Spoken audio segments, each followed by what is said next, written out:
Well, good morning again. Here we are ready for another workshop. Today it will be the summer bonnets.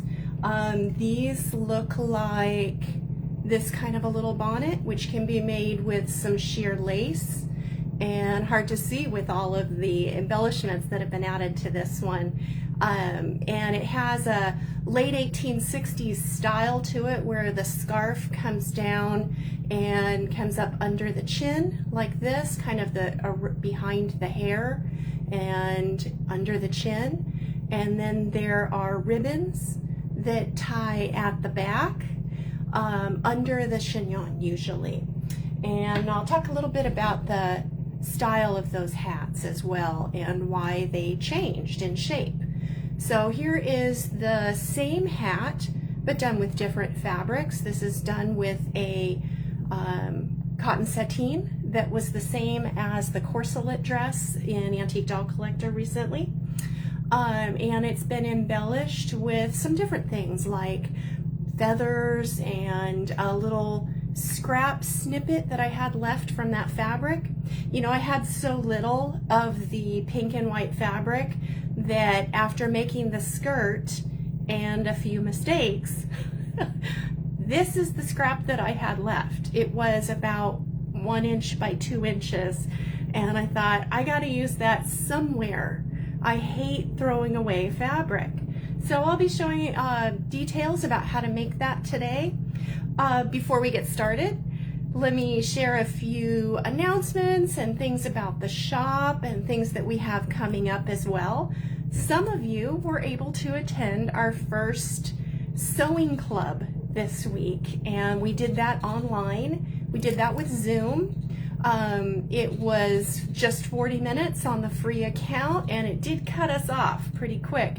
Also, I talked too much. I tend to do that. I really should have allowed more time for all of us to share projects. I would like for the sewing club to run longer. I think that it'd be nice if we could just relax and work on our projects and chit chat. So I've got a couple ideas for that. One of the ideas is that I'm looking into another platform called Discord. Some of you are probably very familiar with that already, especially if you are college age or you know anyone who's college age.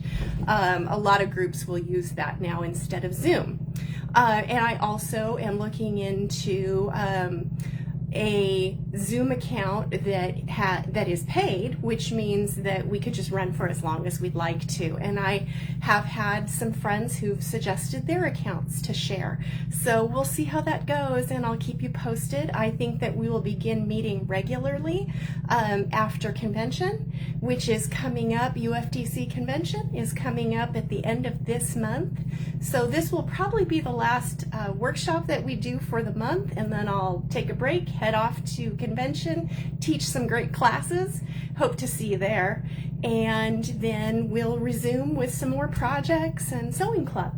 Another thing that you may have noticed that the instructions for this hat didn't have as many photos as I tend to usually put in there.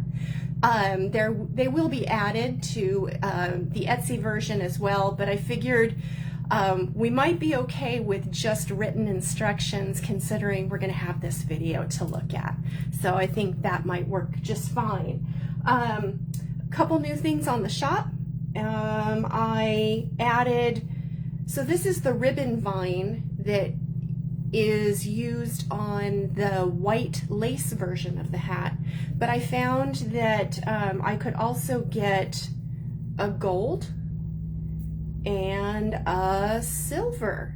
The gold and silver have a slightly different texture, and they're a little more pliable, and there's a serrated leaf edge and some more deep veining, whereas the green ribbon has more of a single-sided satin ribbon texture with smooth edges and less veining. But they were from the same supplier. So I've added those to my shop so you could get just 1 yard instead of 20. But on the other hand, if you want 20 yards of it, it's very inexpensive on Amazon. So it depends on how much you'd like to have on hand. I've just been putting a few supplies that I find in the shop, just in case you only want a few of something, rather than having hundreds of things on hand, little pieces of wood or whatever it is for your projects. Also, the feather fans, I'm hoping that you saw those on Kathleen's doll paper group. If you're not part of doll paper, oh, I highly recommend that group. It's so wonderful. We get so many neat projects. And I made my fans with cardstock. I had my Cricut cut them. And I think I went over these a little bit last month, but just make sure you grab those because that's a free project that she offers to you. Also, let's see. I have next month we will be doing workshops for the hat stands that these are sitting on, and that will be a quick and easy kind of a workshop. I don't know if you can see it, but there's gold added to it. And then after that, we'll also do a couple different ways to decorate those paper mache hat boxes so that you have storage for all these little hats that we're going to be making. I think I will start doing more hat workshops. I've got a lot of good techniques. These are quite small hats. Some of the techniques are different than larger doll hats or people doll hats. These are techniques that I've learned from other milliners, as well as a few techniques I've come up with for myself. And if hats are something that you struggle with, Sharon, I heard you. I know that you said that that's something that you would like to learn more about. So I think we'll just start making more of those. There's a few in my shop, and maybe we'll try those first. Okay, so one more thing is that if you are thinking about the Houston Bay Area Doll Club of Texas event in October, I will be teaching there. I have shown the Mother Goose costume to the sewing club that I'm teaching there. I'm also going to teach a little sewing basket similar to UFDC but with some new colors.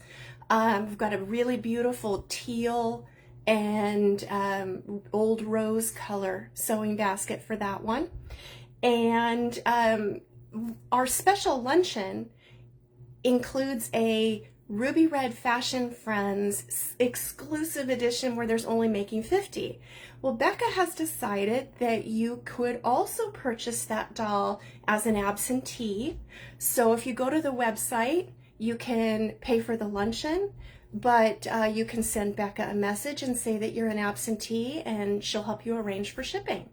The doll is beautiful. Not all of the Ruby Red Fashion Friends have an antique look to them, but this one has long blonde curls and an 1880s style natural form pink dress. Just gorgeous. So I'm designing some extra clothes for her.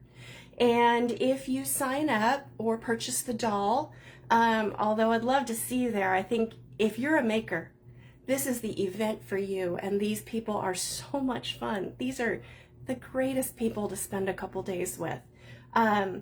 If you sign up or buy the doll, I'm sending out a free corset pattern for her. So here is one of my little samples that everyone's gonna get. And as well as here is the original that I did that's unadorned. It has no lace on it, but I've got some little hand sewn eyelets. Eyelets are my weakness. I am terrible at setting the metal ones. I will rip and ruin every single corset. I get all the way to the end and then make a mess. I stick with hand sewing. It's how I save my sanity. But I'm making this next one is going to have a little bit of lace, and there's all kinds of ways you could dress these up. So that pattern will go for free to everyone who registers for the luncheon or purchases the doll. Just as a little incentive for something fun to make for these lovely little dolls. They're very sweet.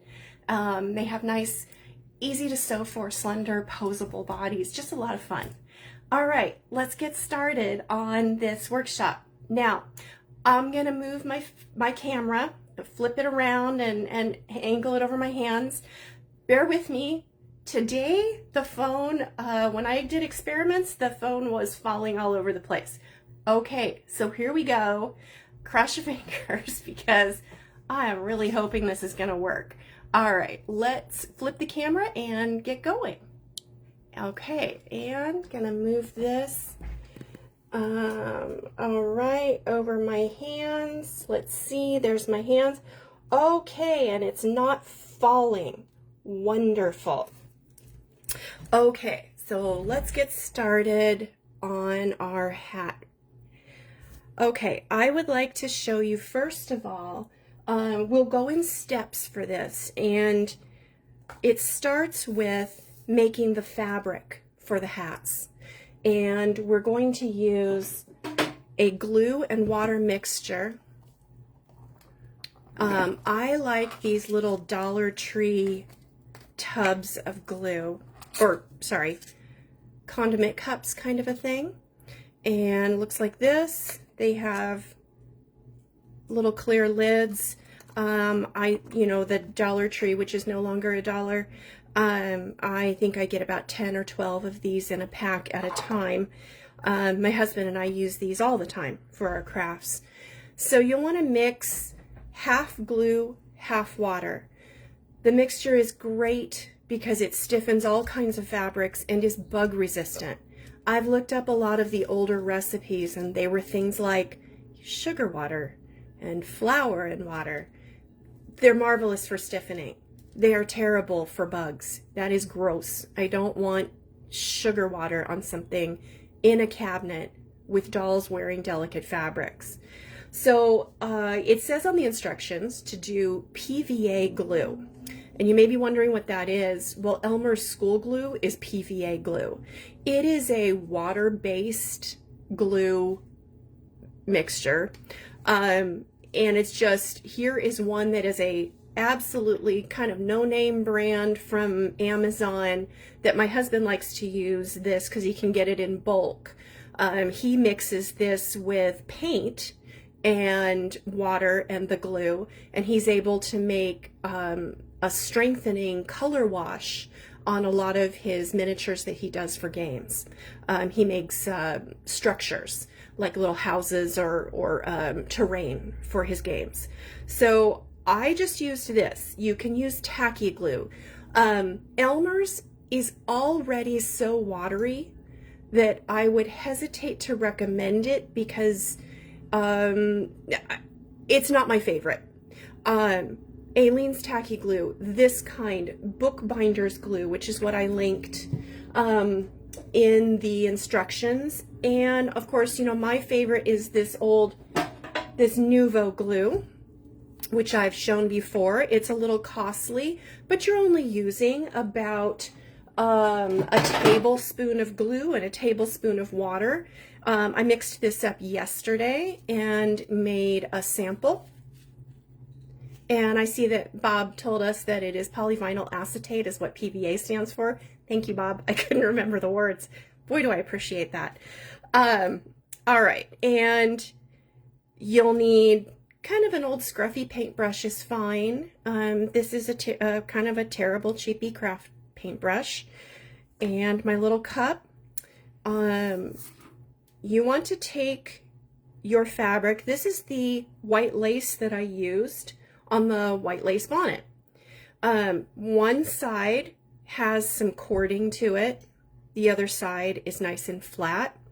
I don't know that this is entirely a cotton. I think it might have some poly content to it. Doesn't really matter for a hat. It isn't something I would probably use on an antique doll, but for a hat, it makes a great base. So antique hats that were sheer were frequently made from layers and layers and layers of lace to build up the base, because you still need a base. So that would be a people-sized hat. We don't want that much thickness, but you can you can kind of mimic that with this glue technique. So you want to flip it over so that you're looking at the wrong side, and you're just going to dampen the whole piece. And you can use any kind of fabric on this. Just evenly dampen it, working across. I'm going to work a little faster here. On some fabrics, you will see the glue sitting on the surface or taking a while to sink in, or streaking. Keep brushing and work out those streaks so that you don't have heavier lines of glue maybe across it. It will potentially give the appearance of darkening a few fabrics. I'll show you the gold silk that I used yesterday for my sample.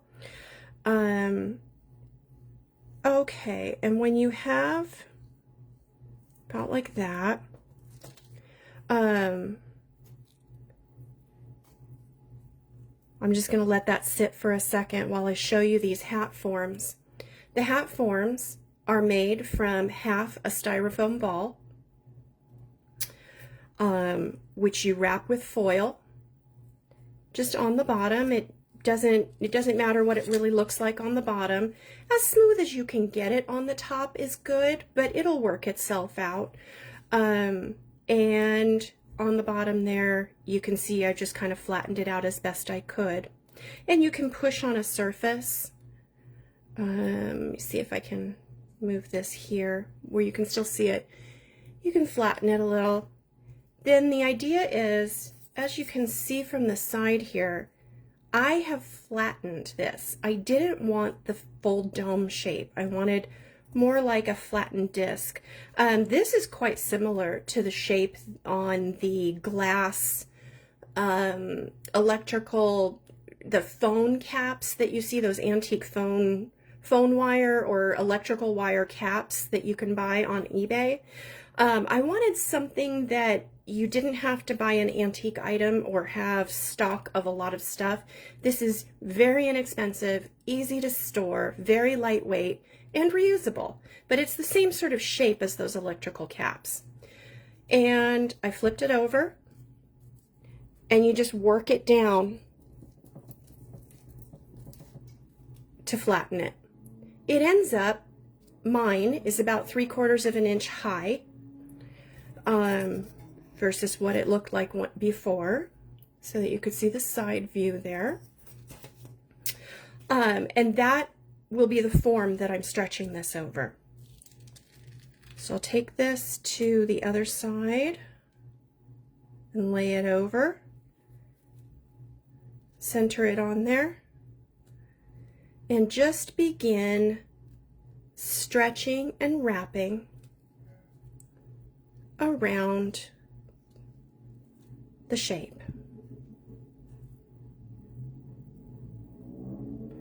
Okay, just stretching and wrapping. With a lace like this, it's really easy to work out the folds you might get. It wasn't quite as easy to do that with the stiff silk that I tried yesterday. Once you have that wrapped, you'll just work a rubber band around it. I'm going to take the rubber band off the silk because I did not need that anymore. And of course my hands are very sticky now. I should have thought about that.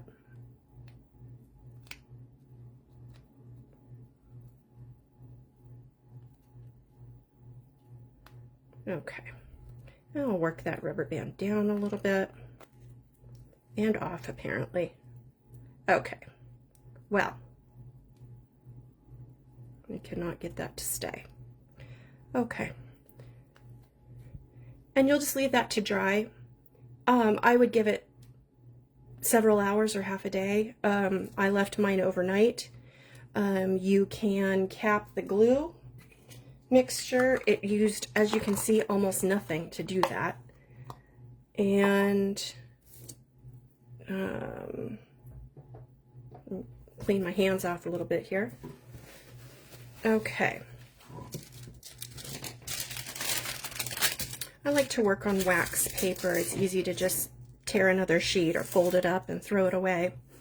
And this is yesterday's form. Once it's dry, just peel it off the form.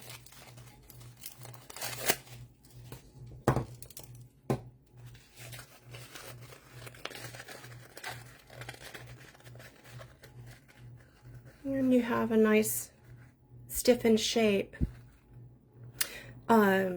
There's a few little wrinkles in it.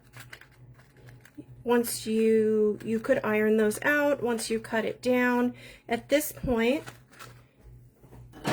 cut away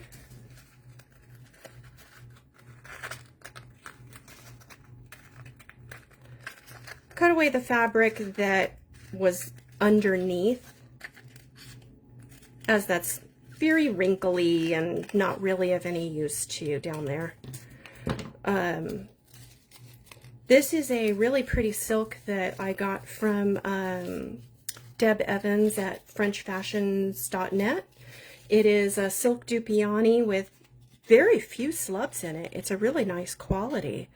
And it has a little daisy pattern printed onto it. I'm trying to come up with some new ways to use it. This was the first one I tried. I thought, I can see that one of the difficulties of working with this silk was that it was difficult to get it evenly dampened where the glue soaked in. You do want the glue to soak through. So I think what I might try next time I do something like that, or if I encounter a fabric that's resisting the glue, I would spritz it with water. Similar to when you're dyeing a fabric. You start with a damp fabric and it will pull in the dye more evenly in the dye bath. So you want to probably do a similar thing with a fabric that wants to resist the glue mixture. Now, of course, the lace just soaked it right in, which is exactly what happened when I tried various types of net. So here's a stiffened netting that I had made before.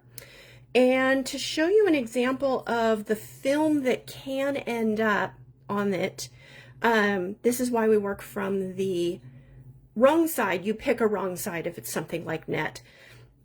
There is a slight shiny film, I think you can see, left on the fabric. But on this side, it doesn't show. And once you make the hat, it does not show at all. I'm not bothered by it. It just isn't a visible enough problem, especially if you hide the glue on the inside. And this was a piece of very, very sheer voile that I'm turning into a cap shape.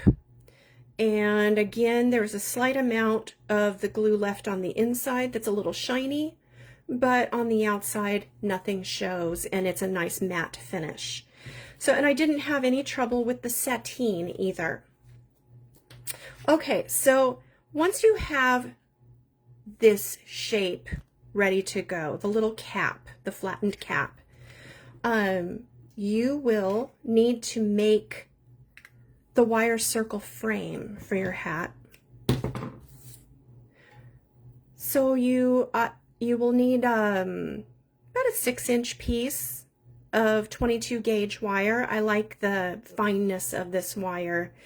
I use the floral wrapped. It comes in a lot of colors. I was making a white lace hat, so I'm using a white wire. On heavier fabrics, you will not see the wire. The color doesn't matter quite as much, but wire does come in black. I've been able to get these wrapped paper floral wires in white, green, brown, black. There might be some other colors as well, but most commonly the white and the black. Okay, so make a circle with that. I find making the circle goes a little easier if I just stroke the wire first to help it start wanting to go in that direction. You know, stroke it around.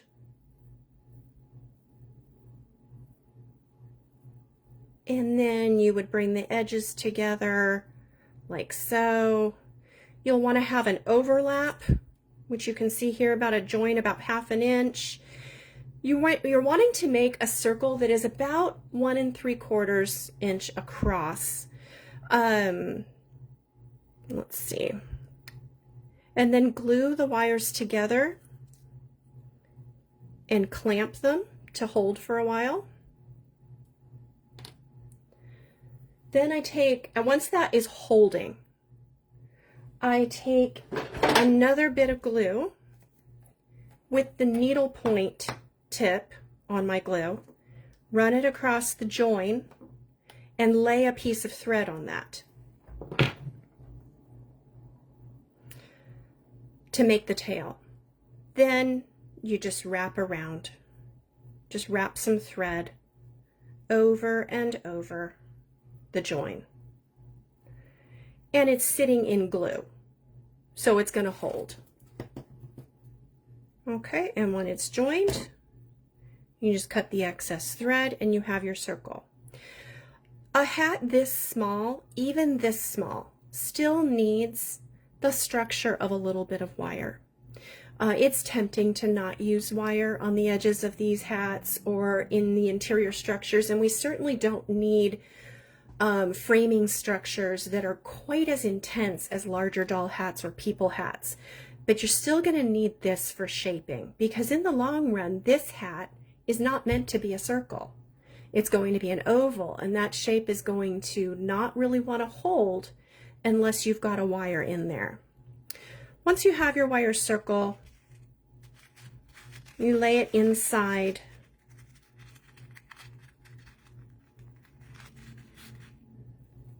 the little cup there.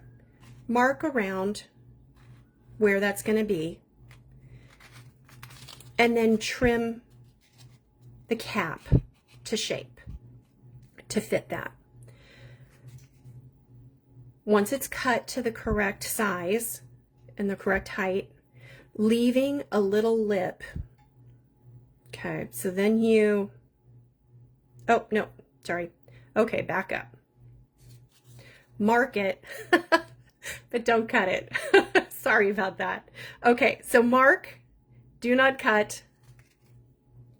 Glue, place glue on the wire all around using your needle tip. Just go around the wire and lay the wire in there again and allow it to hold. Let it dry for a little while so that you have something to work with and it doesn't pop out at you. Then cut this down, but leave about 1/8 inch around above the wire. What you will do then, once that's dry, is you'll take that lip and turn it over the wire. This allows you to not have a lining on a sheer hat, which is really nice because the sheer wire or the sheer lace hats, let me take a look here. As you can see in here, you can see straight through that. It's only the one layer and there is wire showing in there. I left a little bit more, about 1/4 inch rather than 1/8 inch on this wire to give it a little more structure. The sateen was heavy enough that 1/8 inch was all I needed to wrap around the wire to hide it. Okay, so that helps you cover the wire, needs no lining, keeps it sheer if you're using sheer fabric. Then you can just squeeze it to shape to the oval that you want. And you're kind of going for that slight domed shape at the end. Okay, a slight dome to it. Like with this one as well. And this one, I've tilted the edges down quite a bit as well. So what you could do on the same to show you how that would look.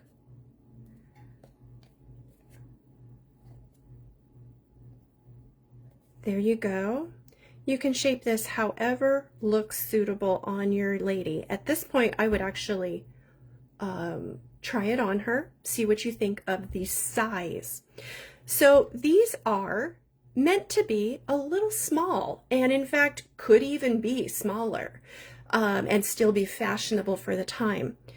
As the hairstyles were changing, the hats were changing as well, because it affects where you can put a hat and how you can set it and what's considered fashionable and charming.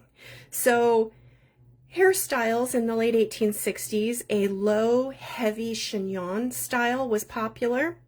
And so the hat sits a little straighter on the head. The chignon is back here, and the ribbons tie under it and go around it. But then hair begins kind of piling up, and you get the heavy curls and hair additions of the 1870s, and it begins to move up this way. And so the hats get smaller, smaller, smaller, and they go and tip towards the front, so that you have a style where it's tipping forward like that. Oops, sorry, that was not quite, there you go, tipping forward. Again, affected by the hairstyle on your doll, and affected by the hairstyle of the times. So let me see, next step we want to do, in the instructions under hat frame, I included the basic addition of a ribbon around the edge and ribbons underneath. These are the elements that the hats have in common. Then I divided the instructions that remain after that into how to make the white lace hat, which has a white lace scarf curtain, versus how to make the black hat, which is a combination of tulle netting and black lace, to show you how those are the main ways in which they differ, in addition to the little vine or the feathers effect. The little vine is actually, before I go to the other parts that were basic, that little vine is actually glued on the underside to very, very, very fine wire. I like to keep this was from a cake decorating supplier. I don't even know if you can see it. Gosh, it's tiny. So this is 32 or 34 gauge. I think this one might be 34. It's almost as fine as it's about the width of a crochet thread. And it holds its shape, but it has almost no bulk to it at all. So I glued it underneath, just along the vine, so that I could curve it over the back of the head. The original hat, actually, the instructions in Harper's said that you would make a vine draping across the back, and then you would put steel butterflies all over your hat. I didn't have that. I did have this little tiny, isn't that the prettiest thing? That is an antique applique. Couldn't find anything online for you that was similar, but I suggested the little paper butterflies, and those little nail charms. Those are sweet. Those could go anywhere all over the hat. Okay, so back to the basics here. The main element is getting a ruched ribbon around the hat, as you see here on the pink and black. So this is a 3/8 inch ribbon, and as it turns out, that size is one of the most difficult to find anymore. There are very few people selling silk satin ribbon at all. I have a wholesale supplier called Ribbon Connections, if you don't mind buying a full roll, which is useful. It is useful. It's just, it's a little bit of an outlay of money at the beginning. And especially if you're only going to need a little for your own hat or costume. So this 3/8 inch size is harder to find. So I decided to see, is it good? Does it work well with a 1/2 inch? This one on Etsy, it's easier to find the 1/2 inch size. So here's the 1/2 inch by contrast to the 3/8. Let me show you how those look next to each other. There is 1/2 inch and 3/8. They're not too different. So I don't think it would be any problem at all to use a 1/2 inch instead. And so that's what I did for the sample. Really liked this pretty periwinkle blue with the black. I think that's going to make a stunning hat. And then I'm going to use white lace strings on it. So it's going to be black, white, and a pretty periwinkle blue. So to make ruching, you want to sew a small running stitch on both sides of your ribbon. This is double-sided silk satin, but you could use single-sided for this because you're not going to see the other side. Both sides in the little ditch. You'll see right by the woven edge, there's a little ditch for you to sew in. Just sew along the ditch, the full length of your ribbon, cut to the size in the instructions. And then here are your threads, your gathering threads. Wind them around your finger and just begin gently sliding both sides. Pull on both strings and slide on both sides of the ribbon as you go, and gather up that ribbon.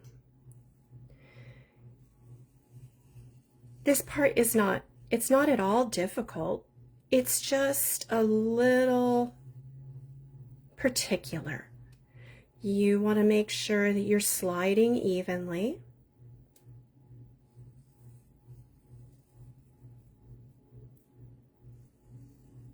And it just takes a little while. Every now and then adjust where your fingers are so you have more control. The closer your fingers are to the end of the ribbon, just loosely holding here helps those to slide as you stroke down the ribbon.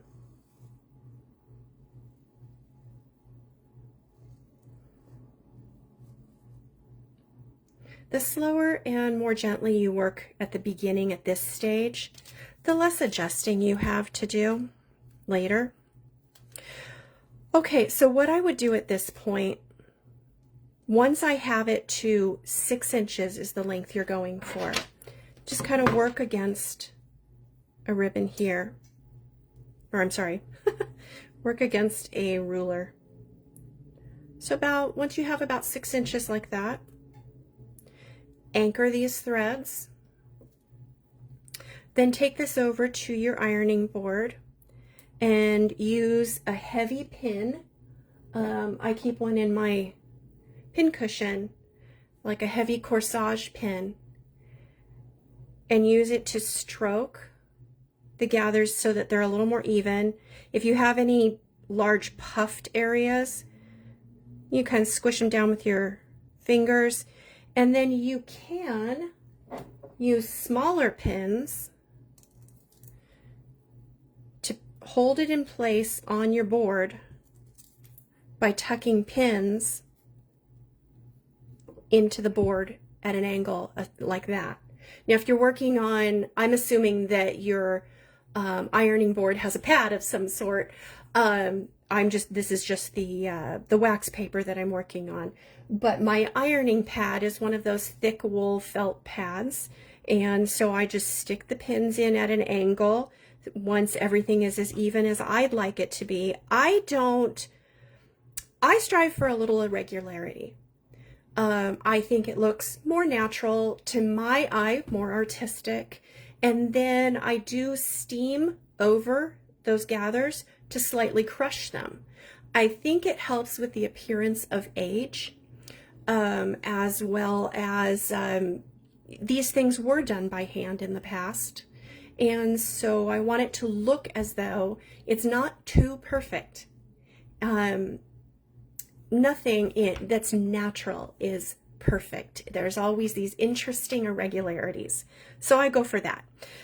Then once you have that steamed and slightly crushed and it's the right width, leave it alone to dry and cool completely. It will hold much better later as you work with it. Okay, then once it is all dry, find the center back of your hat and you're going to begin gluing the ruching around your hat. You'll glue to the edge and then slightly just underneath this edge as well, the slightly gathered edge. You need it to lay down onto the hat as you go around. As you can see, this 1/2 inch width does take up more of the hat. You can also, instead of setting it just at the edge, you could bring it down so that there's a little ruching hanging over the edge of the hat, not just at the edge, but hanging over. And that would give you a little framed effect around the hat, which is also very pretty. I'm going to try that on this next one because this is a wider ribbon. Okay, then when you get to the other end, so this one was a raw edge. Oop, I'm going to turn that over. Okay, as this was glued around the hat, here's a raw edge that you began with. You come to meet it, turn this end under, glue that end over itself, and then glue over the raw end, and you are hiding all those raw edges. On the inside, to set the strings,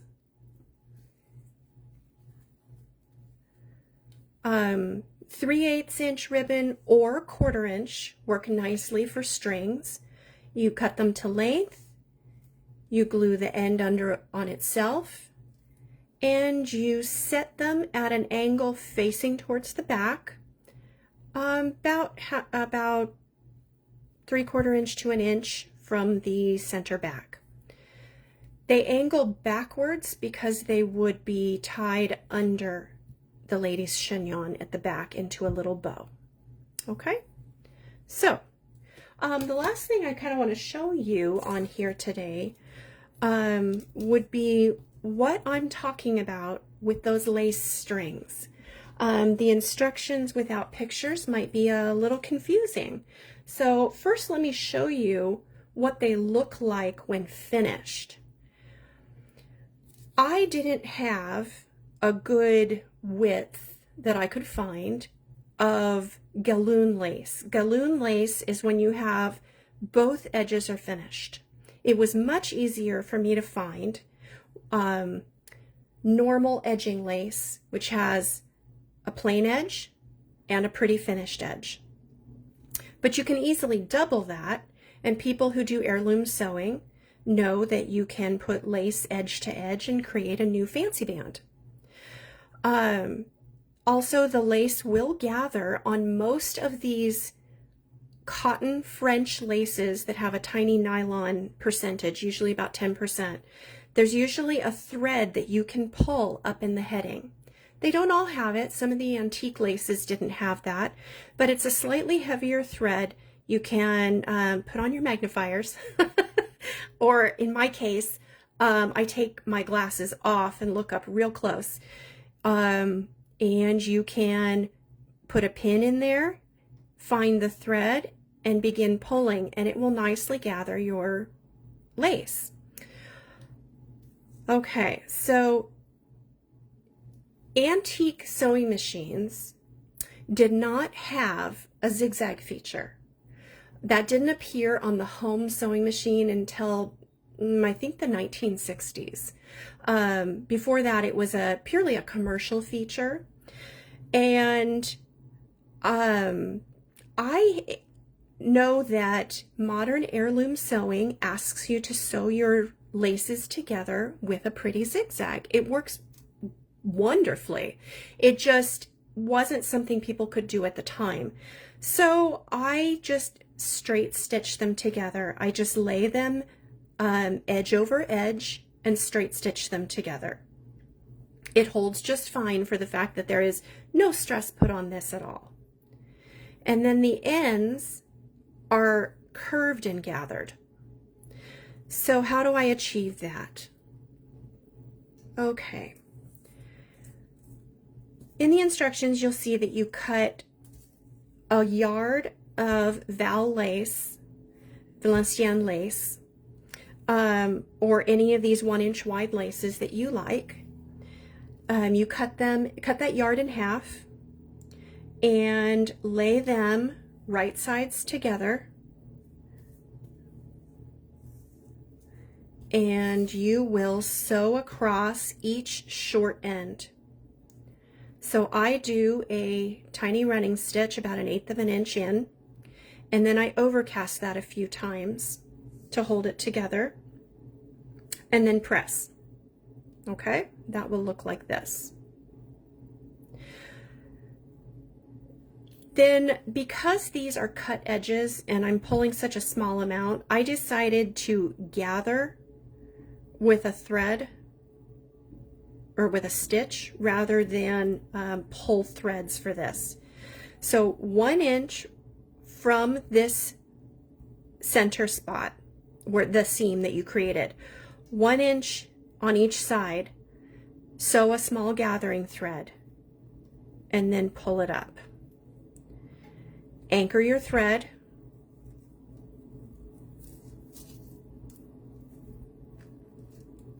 and you've created the curved end that you were looking for.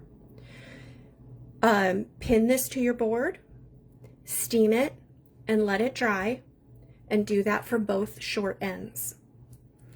Then you can go and stitch the rest of the lace together, and you've created this pretty strip.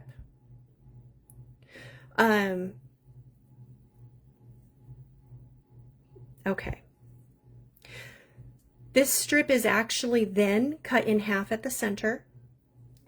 The ends are folded over. I think you can see there. Folded over and pressed. And then I spray the lace with water and pin gathers into it. You know, push it together into gathers on the board. Again, pin it to the board and heavily steam it and leave it to cool and dry. And then you have the effect of the gathers. These are they're laid over each other and gathered across with a thread. They're sewn and gathered across and then glued to the center back of your hat over the ribbon. Then you bring them forward and these ribbons like to get in the way. You crisscross the ends, tack them together, and then gather them up about 1.5 inches here. Where is my, well, I don't know what I did with my, okay, I don't know where my ruler is. Oh, it's under my hands. Well, that was silly. Okay, about 1.5 inches from the ends, gather across, pull them up really tight, and anchor them together. Finally, you make a bow, a double bow, to tack onto the ends. Have you ever made a bow on a fork? There are a lot of good tutorials online for this, but let me real quick show you, and that will probably be the last thing we do today. So I take a length of the ribbon, cut one end at an angle, and I take a regular dinner fork. There's my end. The ribbon needs to be about 9 or 10 inches is easiest to work with. Okay, hold it here and begin wrapping. So over and under the tines, you're making a figure 8 with the ribbon using the end tines. You can actually make even smaller ones depending on the other tines, but this is about the width I'm going for. So over and under, then do it again because I'm making a double bow. Okay, and hold those in place. That's where it gets a little dicey. You have to hold all these bits and pieces in place. Okay, now I've got the end. Slide it up the fork a little bit, hold it in place, and push that end through there, through the center. I've made a loop that kind of sits over. I'm going to bring it back up. I would like to bring it back up. Up through the center. Push it through the loop. And rock and pull to tighten. Make sure the loop that's in the center, make sure that there's an equal width. Slide it off. And you have a pretty little satin bow. Any ribbon works with this. I just love these little bows. I think they tend to just be really perfect size for the dolls that I'm usually working with. And you can make a double bow on your fingers. You can use, I've seen hair picks and hair combs. There's all kinds of tools that you can use to help you manipulate that on here. Now hopefully, I went a little fast there. Hopefully you can watch that over and over again or give it a try, or maybe you already know how to do this. I just think it's the neatest trick. And I always have a fork and a table knife. The table knife is for feathers and the fork is for ribbons, and it's always at my sewing table. So there you go. I hope that you enjoyed this today, and I'd love to see the hats. As you can see, I left a giant mess here, and I have a lot to clean up when we're done, but I would love to see the hats that you create, and I look forward to seeing you all next time. Thank you so much for joining me today.